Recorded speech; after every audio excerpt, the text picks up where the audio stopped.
Hello viewers, আর কে fishing সেন্টারের পক্ষ থেকে সবাইকে স্বাগতম। তো আজ দেখাবো কাতলা মাছের স্পেশাল মহুয়া চার বা লেভিং কীভাবে বানাবেন। তো চলেন প্রথমে দেরি না করে দেখাই। তো প্রথমে নিয়ে নেবেন কিছু ছিটাগুড়। প্রথমে ছিটাগুড়টা ভালোভাবে দেখবেন, আগে কোনো কোনো জায়গাতে যেন কোনো কিছু না থাকে। তো ভালোভাবে ছিটাগুড়টাকে একদম হাতে দেখবেন যে গুঁড়ো গুঁড়ো কোনো কিছু যেন না থাকে।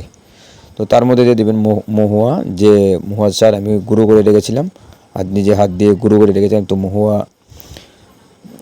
এটা ভালো করে গুঁড়ো করে তারপরে ছিটা গুঁড়োর উপরে দিয়ে দিবেন, দিয়ে ভালোভাবে মাখানোর চেষ্টা করবেন সবসময়। তো আরেকটি কথা, ভিডিওটি কেউ স্কিপ না করে ফুল ভিডিওটি দেখার অনুরোধ রইল, কারণ ভিডিও লাস্ট পর্যায়ে দেখে দেবো যে কোন কতগুলো কী মিশ্রণ রয়েছে বা ফুল উপাদান রয়েছে, কতগুলো লাগবে, সব কিছু দেখতে হলে ভিডিওটি স্কিপ না করে ফুল ভিডিও দেখেন। আশা করি আপনার কাজ খুব উপকার আসবে, কারণ এই মিশ্রণে আমি সবসময় মাছ ধরে থাকি। যা এটা ভালো একটি লিভিং, এটা গোপন লিভিং, যা সবাই ইউজ করে খুব কম। তো এটা ভালো একটি লিভিং, এটা সবাই জানে না, যার কারণে আমি আজ আমার নিজেরটি আমি আপনাদেরকে দেখানোর চেষ্টা করলাম। তো তার উপরে দিয়ে দেবো আমি যে মশলা, স্পেশাল মশলা। তো হ্যাঁ, স্পেশাল মশলা এটা কী রয়েছে এর মধ্যে, তো এটা ফুল ভিডিওটা দেখেন, তাহলে বুঝতে পারবেন এর মধ্যে কী রয়েছে বা কতটুক রয়েছে, কোনগুলো কতটুক পরিমাণ দেবেন। ঠিক আছে, তো এর মধ্যে কিছু স্টার অ্যানাস, জয়ফল, জয়িত্রী এবং যে লবঙ্গ রয়েছে, তার মধ্যে এলাচি রয়েছে।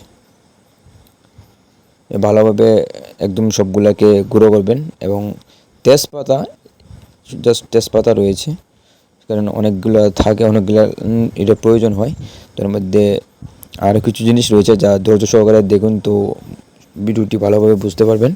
তো এটা কতগুলো লাগবে ভিডিও লাস্টে আমি দেখে দেব যে কতটুকু পরিমাণ লাগবে। ঠিক আছে, আমি 100 গ্রাম, এখানে আমি 100 গ্রাম করলাম। তো 100 গ্রাম মহুয়ার লেপিং চারের মধ্যে কী লাগবে, কতটুকু লাগবে, তো আমি ভিডিও লাস্টে দেখে দেব।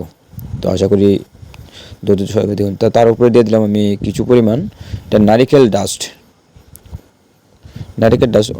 হালকা পরিমাণ নারিকেল ডাস্ট দিয়ে দিলাম।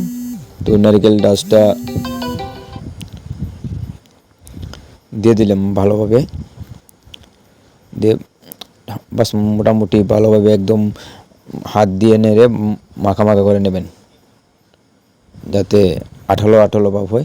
তো আরেকটি কথা, এটা ভালোভাবে মাখানোর পর ন্যূনতম 24 ঘন্টা এটা কোনো পাত্রে, বয়াম অথবা কোনো পাত্রের মধ্যে রেখে দেওয়ার চেষ্টা করবেন।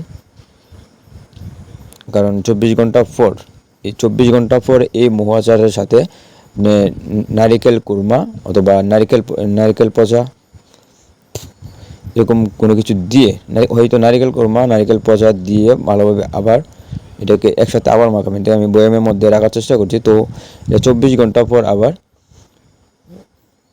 নারকেল কুরমা, নারকেল পচা দিয়ে ভালোভাবে একদম আঠালো করে তারপরে ইউজ করবেন। সাথে সাথে মোটামুটি ভালো রেজাল্ট পাবেন, কিন্তু এটা মিনিমাম 1 সপ্তাহ পরে ইউজ করলে আশা করি ভালো রেজাল্ট আসবে।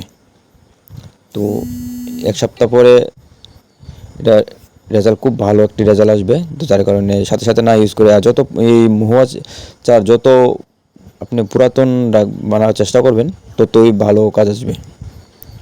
তো আমি যেহেতু নিজের জন্য আমি সবসময় ইউজ করি, তো আমি ভাবলাম যে আপনাদের কাছে শেয়ার করার, তাই আমি শেয়ার করে দিলাম। তো দেখেন, আর দেখেন কতগুলো লাগছে, এখানে কী লাগছে ভালোভাবে একদম দেখে নিন। তো আরেকটি কথা, যারা আমার এই চ্যানেলে নতুন রয়েছেন, প্লিজ চ্যানেলটি লাইক, কমেন্ট এবং সাবস্ক্রাইব করে পাশে থাকবেন, কারণ আমার পরবর্তী ভিডিও দেখার জন্য অনুরোধ রইল।